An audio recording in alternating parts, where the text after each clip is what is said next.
ذرا دیکھیں جو کارڈیوفوبیا کے پیشنٹس ہوتے ہیں جن کو ہارٹ اٹیک کا خوف ہوتا ہے کہ مجھے ہارٹ اٹیک آ جائے گا، میری موت واقع ہو جائے گی، ان میں اکثر یہ دیکھنے کو ملتا ہے کہ وہ دوسروں کے الفاظ کے محتاج ہوتے ہیں۔ اگر ڈاکٹر نے ان سے کچھ کہہ دیا کہ تمہاری کنڈیشن تو سیریس ہے، تم تو ایسے تم تو ویسے، ایون دیٹ ڈاکٹر نے کیا کہنا، اگر اس کا بلڈ سیمپل لینے والے لیبارٹری ٹیکنیشین نے بھی کوئی الفاظ کہہ دیے تو اس کا بھی وہ اثر لیتا ہے۔ بہت سے کلائنٹ تو ڈاکٹر کو کچھ سمجھتے ہی نہیں ہیں، وہ جاتے ہیں میڈیکل سٹور والے سے پوچھتے ہیں کہ یہ دوائی کس چیز کی ہے، تو میڈیکل سٹور والا ظاہر ہے اس کی اپنی ایک ایجوکیشن ہے، اس کا اپنا ایک انداز ہے، تو وہ سم ٹائم ایسے الفاظ کہہ دیتے ہیں کہ کلائنٹ جو ہے جس کو پہلے ہی ذہنی ایشو ہے اس کے ذہنی ایشو اور بڑھ جاتے ہیں۔ السلام علیکم ناظرین، میرا نام عبد المنان ہے، میں کلینکل سائیکولوجسٹ ہوں۔ آج ہم کویسچن آنسر سیشن کریں گے۔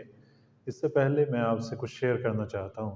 اکثر کلائنٹ جن کو انگزائٹیز ہوتی ہیں یا خاص کر سومیٹک النس ہوتی ہے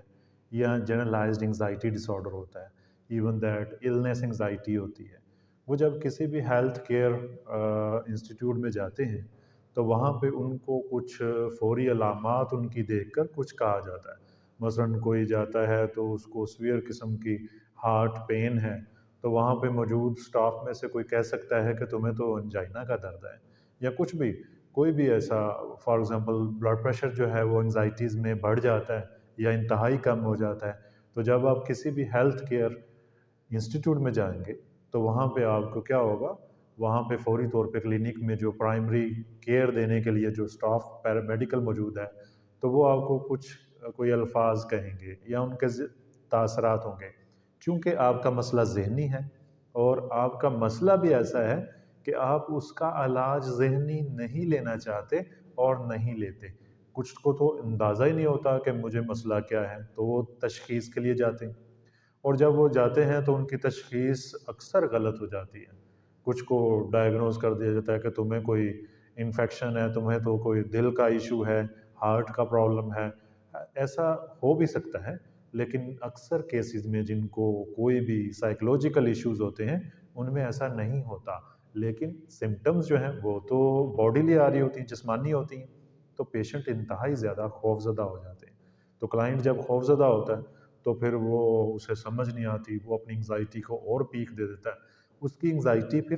ہیلتھ انگزائٹی بن جاتی ہے، یعنی پھر اسے یہی ہوتا ہے کہ اسے کچھ ہو جائے گا، کہیں وہ مر نہ جائے۔ اب ذرا دیکھیں جو کارڈیوفوبیا کے پیشنٹس ہوتے ہیں جن کو ہارٹ اٹیک کا خوف ہوتا ہے کہ مجھے ہارٹ اٹیک آ جائے گا، میری موت واقع ہو جائے گی، ان میں اکثر یہ دیکھنے کو ملتا ہے کہ وہ دوسروں کے الفاظ کے محتاج ہوتے ہیں۔ اگر ڈاکٹر نے ان سے کچھ کہہ دیا کہ تمہاری کنڈیشن تو سیریس ہے، تم تو ایسے تم تو ویسے، ایون دیٹ ڈاکٹر نے کیا کہنا، اگر اس کا بلڈ سیمپل لینے والے لیبارٹری ٹیکنیشین نے بھی کوئی الفاظ کہہ دیے تو اس کا بھی وہ اثر لیتا ہے۔ بہت سے کلائنٹ تو ڈاکٹر کو کچھ سمجھتے ہی نہیں ہیں، وہ جاتے ہیں میڈیکل سٹور والے سے پوچھتے ہیں کہ یہ دوائی کس چیز کی ہے، تو میڈیکل سٹور والا ظاہر ہے اس کی اپنی ایک ایجوکیشن ہے، اس کا اپنا ایک انداز ہے، تو وہ سم ٹائم ایسے الفاظ کہہ دیتے ہیں کہ کلائنٹ جو ہے جس کو پہلے ہی ذہنی ایشو ہے اس کے ذہنی ایشو اور بڑھ جاتے ہیں۔ اور ایک اور اس میں جو بات ہے